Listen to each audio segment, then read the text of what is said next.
is the feminine approach? You see it all of the time nowadays in the news, on Facebook. But what is the feminine approach? My name is Skywalker Payne. I'm the founder of Vibrant Velvet Voice, author, storyteller, communications and production organizer, and the creator and facilitator of Your Legacy Story Project. But today, I want to begin a discussion that will hopefully grow and continue over time of what is the feminine approach. Because I see it all over, like I said at the beginning, but I've begun to question, what does it really mean? First step for me in looking at anything is to go to the dictionary. And I like my old 10th collegiate edition of the Webster's Dictionary because it gives you an insight into the old way language was looked at, which is still influencing today's understanding of language. So when you look up feminine, basically it's saying feminine equals woman, except in music and literature. Feminine is the unstressed final syllable, and in music, it's the weak, unstressed beat. And this is important to know and consider because masculine basically means man, except it's the stressed syllable and the strong beat. And I found this last definition interesting. Masculine is of or forming the formal, active or generative principle of the cosmos. Has anyone else heard that before? Where does that come from? We'll have to research it because obviously you can look at this and say, well, this is saying that God is a man. But I want to know, where did it come from? Where does this definition of masculine come from? Does it come from the Bible? Does it come from philosophers? Does it come from science? Or is it just something someone made up? And when you get into the definitions of woman and man, pretty much female, male, except what is interesting when you look at the definition for man, the first definition is an individual human, which means I'm a man too, because I'm an individual human. And what does it make a woman? Because obviously a woman's considered, and feminine's considered weak and unstressed. So this is just an example of the conundrums and questions and contradictions when we look at the use of the word feminine, or actually the use of any words. I've written about minority, and I'll talk about that another time or share that, but you can always just read the blog because I consider that a racist word. But we're talking about something broader because this has to do with our day-to-day existence and understanding and our moving forward towards a progressive world and towards progress for women or people who are, you could almost say, genderless or choose whatever gender they want, because according to the dictionary, a man is an individual human, which means anyone can say they're a man. And all of this can get into looking at labels and constructs around people and limitations. But let's just talk about men and women. First of all, this whole feminine approach, which gets talked about so much, and I'm a woman, and I've always been just who I am. I was raised in a family of women. We had a dad, but he was in the Air Force. And after a certain point, he was just there, but it was a woman's household. And we had no brothers or no cousins around us. And our mother encouraged us to do and be who we wanted to be. So, learning as I was growing up the societal rules about men being better, I was not, and still am not that good at following those rules. So, I'm really interested in getting a clear definition of why and how the female perspective, even more than feminine, I'm just going to say we're female. Let's just deal with biology right now, okay? Even though we know people can change their physical appearance and even their sexual organs, which if you understand the continuity of consciousness and believe in reincarnation, we all have parts of male and female in us going back for eons and eons. But of course, most of us in this 21st century are getting stuck in this space of technology and appearance and materiality. Even though we have more people, women and men, talking about spirituality.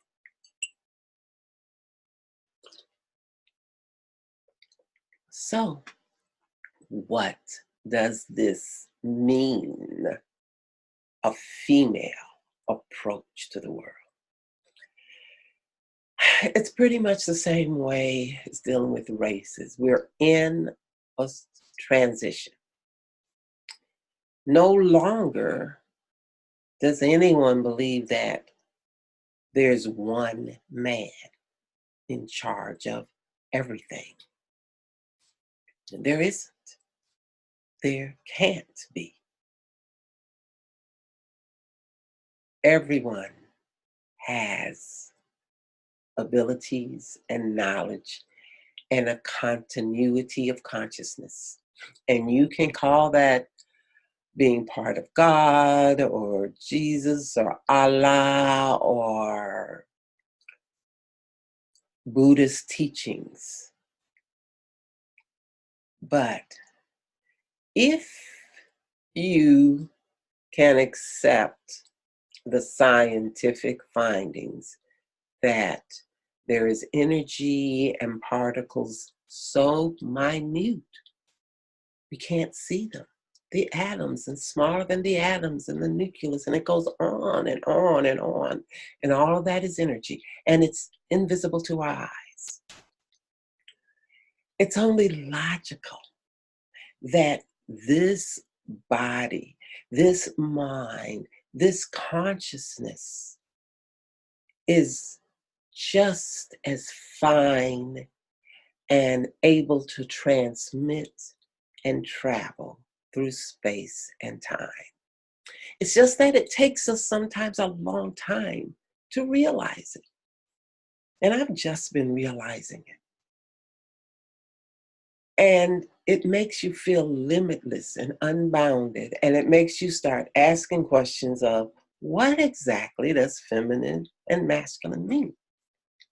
Because I have been going through an experience with a woman similar to what many women have with men. Excuse me, I need to take a drink of water.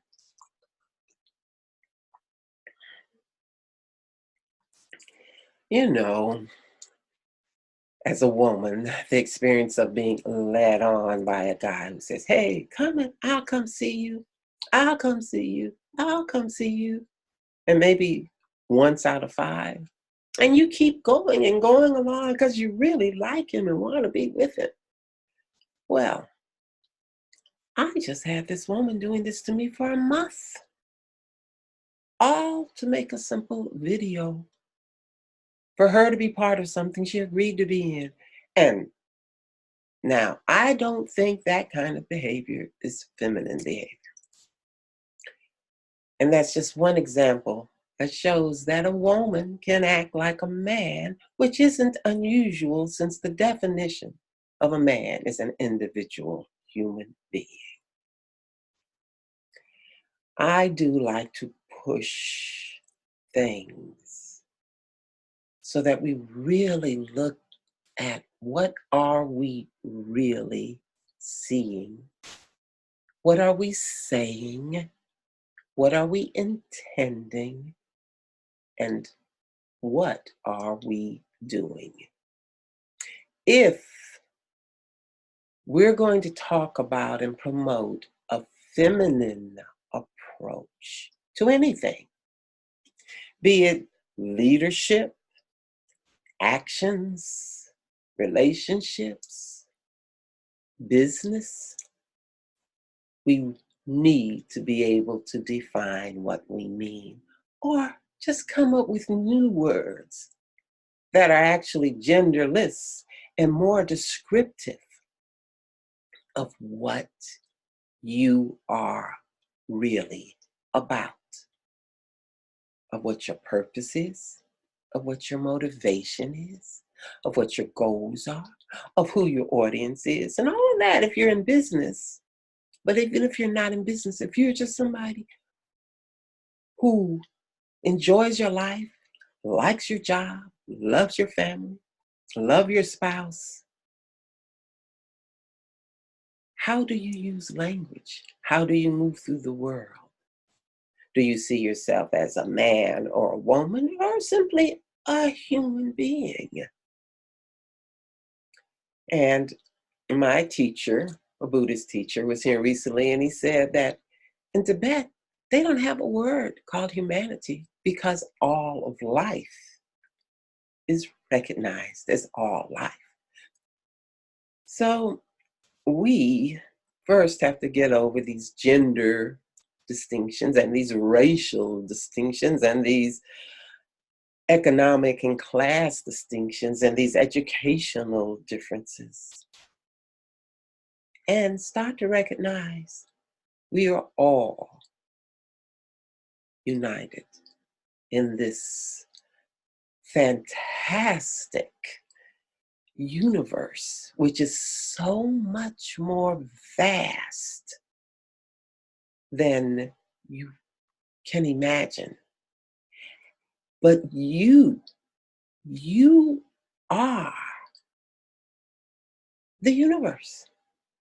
And you can do and be whatever your heart truly wants. Now, it may take some time, but that doesn't matter. Once you start knowing what is really important in life, and that may mean getting to the root of words like feminine and masculine and man and woman and human and just being. Well, this was a pretty free flow conversation, although I do want this to be a beginning of a continuing conversation. Let's look at the meaning of words and also looking at defining a different way of doing business, having interactions with people, which doesn't fall into any gender paradigm, but maybe other paradigms of just reciprocity, respect, kindness, patience, generosity, gratitude. Let's bring those words and those practices into our conversations, into our businesses. into our relationships and interactions, not as platitudes, but as practices. And once we begin to do these practices, we do start to question what we've been accepting as the norm and what others say is this is feminine and that is masculine. But as I've given one example, you can see women who act like men. It has nothing to do with a sexual preference. And men who will act like women, who can be kind and patient and nurturing. So, this is just the beginning of a discussion, a series of discussions. And I would love to get your comments and thoughts below. And if you're really interested and want to stay in touch and find out what's happening with Vibrant Velvet Voice, you can also click on that link and you will get some offering, an ebook, a message, a link to something else. Since I don't know when you may see this video, what is up now may not be up when you click on that link. But whatever the link is, I'm sure you will enjoy it. Share your comments below, click on the link, and subscribe. And wherever you are in the world, remember to breathe, smile, and be grateful.